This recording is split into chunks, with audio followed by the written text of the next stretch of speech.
Let's do a quick recap for each fight for UFC Fight Night Nicolau versus Perez. I'll also review my predictions for each fight, which I make for every single event on this channel. Please like and subscribe if you find this interesting, informative, or entertaining. My Patreon's also in the description if you'd like to support me for $5 or $10 a month. Definitely not required, but it would be highly appreciated. Any type of support that you all show helps keep me motivated in continuing to create content for you all. So if you want to get data science-backed predictions, a breakdown of fighter stats and fight history, promising underdogs and best inexpensive favorites, and full event recaps with prediction results, subscribe and check out the rest of my channel. Let's go ahead and jump right in.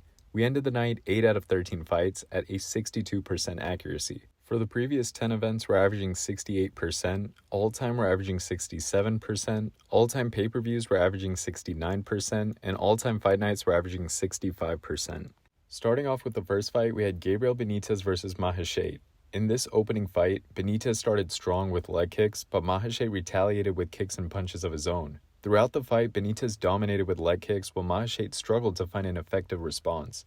Despite Shet's occasional successful strike, Benitez maintained control and confidence, particularly with that jab.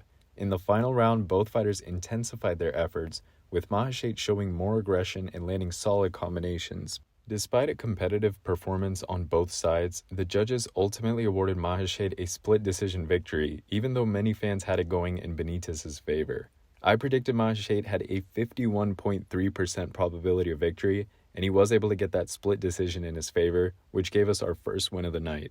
For the next fight, we had Ivana Petrovic versus Leanna. Leanna quickly secured a takedown in the first round, but Petrovic managed to use the cage to get back to her feet. After a series of clinches and strikes, Petrovic landed on top in half guard, attempting an armbar while delivering punches. Leanna defended well, surviving until the round's end. In the second round, Petrovic initiated the action with punches, eventually taking Leanna down and dominating with strikes from side control and mount position. The round ended with Petrovic landing brutal elbows. In the final round, Petrovic wasted no time in securing another takedown, transitioning to half guard and securing an arm triangle choke, forcing Leanna to tap out at 1 minute 29 seconds of the round. The official result declared Ivana Petrovic the winner via submission. I predicted Ivana Petrovic had a 71.2% probability of victory, and as expected, she got us the second win of our night. In the next fight, we had Chris Padilla versus James Lontob. This fight was originally set for James Lontob versus Jhonata, who was then replaced by Gabe Green, who was then replaced again a few days ago by Chris Padilla. Padilla initially controlled the pace in this fight, landing kicks and securing takedowns, though Lontob retaliated with strikes of his own. Despite Lontob landing a nice body kick and hurting Padilla with a left hook, Padilla capitalized on a moment of vulnerability, securing a rear naked choke after a desperate takedown attempt by Lontob. The fight ended with Lontob tapping out at 4 minutes and 33 seconds into the first round. Chris Padilla emerged victorious via submission, capitalizing on an opportunity created by James's aggression. Now, unfortunately, this fight changed after my prediction video dropped, but I still believe James Lontob would defeat Chris Padilla. Unfortunately, Padilla was able to capitalize at the perfect moment and made a statement, being the biggest underdog of the card and pulling off a short notice win and upset. For the next fight, we had Marnik Man versus Caitlin Souza. Souza took control early on, landing strikes and displaying superior handwork. Man struggled to engage effectively, often resorting to clinches and leg kicks. Souza's dominance continued into the second round, with Man unable to mount a significant offense despite landing occasional strikes. By the third round, Man displayed urgency, but mainly relied on leg kicks, while Souza continued to assert her dominance with powerful strikes and takedowns. Despite Man's attempts to rally, Souza's superior performance earned her a unanimous decision victory. So Caitlin Souza emerged victorious after 3 rounds of controlled aggression and effective striking. Now, I did predict that Caitlin Souza had a 71.4% probability of victory, and with that overall dominant performance, she did not disappoint at all. In the next fight, we had Don'Tale Mayes versus Kaio Machado. In this fight, Mayes took control early on in round 1, landing several strikes and eventually flooring Machado with a right hook. Despite Machado's recovery in round 2, Mayes continued to dominate, landing significant strikes and maintaining control. In round 3, Machado fought back aggressively, scoring with leg kicks and pressuring Mayes with punches. However, Mayes managed to land solid blows of his own. Ultimately, Mayes secured the victory via unanimous decision, with all judges scoring the fight 29-28 in his favor.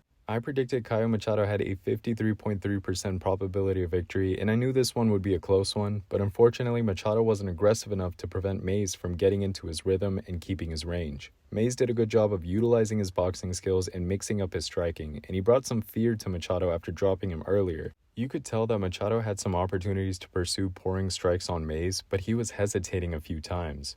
I originally thought that this fight was going to be kind of boring, but honestly it wasn't as bad of a fight as I thought.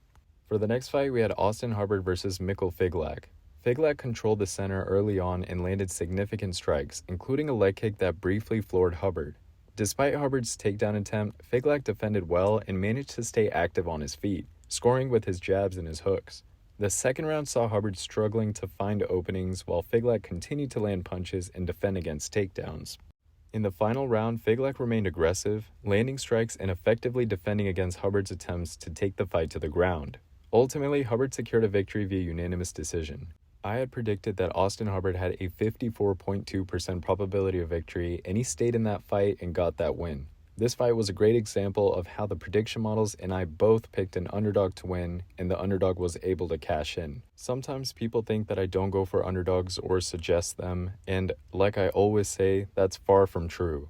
I have to be strategic about my picks, and I pick underdogs that have statistical support and that fight film studying and research outside of statistics also supports. This was a fun fight, and I really look forward to seeing both of these fighters fight again and have their next fights.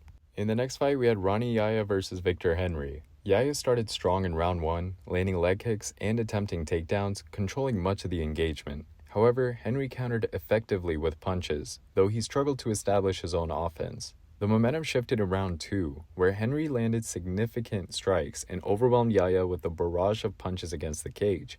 Despite Yahya's resilience, Henry's onslaught proved to be just too much, and Yahya barely survived the round. In round 3, Henry continued his dominance, landing a head kick and a series of punches that ultimately led to the fight being waved off, as Yahya was unable to continue after taking significant damage in the previous round. Victor Henry secured the victory via TKO at 2 minutes and 36 seconds of round 3. I predicted Victor Henry had a 70.8% probability of victory, and with that finish, he did not disappoint us. Another win for us with this fight. In the next fight, we had Tim Means versus Uros Medic. This fight ended really quickly in round 1 as Means initiated a takedown attempt, but Medic countered with a powerful left uppercut that dropped Means to the canvas. Referee Herb Dean intervened and halted the contest after a subsequent punch rendered Means absolutely unconscious. With his decisive victory, Uros Medic secured the win via TKO at 2 minutes and 9 seconds into the first round. I predicted Uros Medic had a 63.2% probability of victory, and he performed exactly how we predicted with that perfectly timed uppercut. For the next fight, we had Jonathan Pearce versus David Onama, who actually missed weight. Round 1 saw Onama utilizing his superior speed, landing jabs and evading Pearce's lunging attacks. Despite Pearce's takedown attempts, Onama displayed strong defense and landed effective strikes. Pearce managed to secure a takedown but could not capitalize as Onama reversed position. Throughout round 2, both fighters engaged in grappling exchanges, with Pearce taking Onama's back multiple times, but Onama showcased resilience and managed to escape dangerous positions. Pearce found some success with damaging elbows, but struggled to maintain control. In round 3, Pearce attempted takedowns again, but Onama's striking proved superior, causing visible damage to Pearce's face. Despite Pearce's grappling efforts, Onama showcased dominance in both striking and defense. Ultimately, Onama secured the victory via unanimous decision. I predicted Jonathan Pearce had a 63.9% probability of victory, and although there were some brief, hopeful moments for Pearce to get the win, Onama's striking and power overwhelmed him, along with surprisingly reversing Pearce multiple times. I thought he would win, but it was contingent upon him controlling Onama and grappling him to neutralize his striking threat. But honestly, respect to Onama for this performance. The ending of this fight was very reminiscent of 2 weeks ago with Justin Gaethje versus Max Holloway at UFC 300, because at the end of the round, they were swinging wildly at each other. Both fighters just put it all on the line. For the next fight, we had the former NFL player Austen Lane versus Jhonata Diniz. Round 1 saw Lane asserting dominance early with solid strikes and a takedown, controlling Diniz on the ground with effective ground and pound. Diniz struggled to mount offense or get back to his feet as Lane maintained control and landed significant strikes from half guard and mount positions.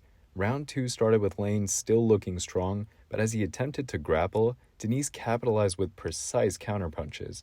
Lane appeared fatigued and vulnerable, leading to Diniz landing a series of powerful strikes that culminated in a devastating knockout, rendering Lane unconscious and ending the fight at 2 minutes and 12 seconds into the second round. Jhonata Diniz secured the victory via KO, showcasing his striking ability and his resilience. I predicted Jhonata Diniz had a 67% probability of victory, and I knew that if he could keep the fight standing, he would get that finishing blow. He's a black belt in Muay Thai and a force to be reckoned with.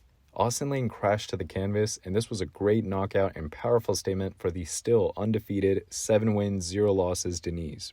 For the next fight, we had Ariane Lipski versus Karine Silva. Round 1 saw Silva asserting control early on with a takedown and landing effective strikes from half guard. Lipski showed resilience, escaping submission attempts and finishing the round on top, landing elbows. Round 2 continued with Silva's dominance on the ground, controlling Lipski with ground and pound and defending against submission attempts. Lipski showed some offense with up kicks, but was largely unable to mount significant offense. In round 3, Lipski came out aggressively, but Silva managed to slow the pace down with some leg kicks and maintain control in the clinch against the fence. Lipski attempted to land strikes, but was unable to pose a significant threat to Silva. The fight concluded with Silva looking for a rear naked choke, but ultimately the fight ended and it was announced that Karine Silva secured the victory via unanimous decision. I predicted that Karine Silva had a 59.3% probability of victory, and she did not disappoint. This was a technical fight with both fighters having respectable skill sets. Karine Silva is here to stay and continuing her journey to climb up those ranks. Another win for us thanks to this fight. In the next fight, we had our co-main event, Spann versus Bogdan Guskov. Round 1 began with both fighters showing mutual respect. Spann initiated a takedown but landed 2 low blows with knees, though no point deduction was given by Dean.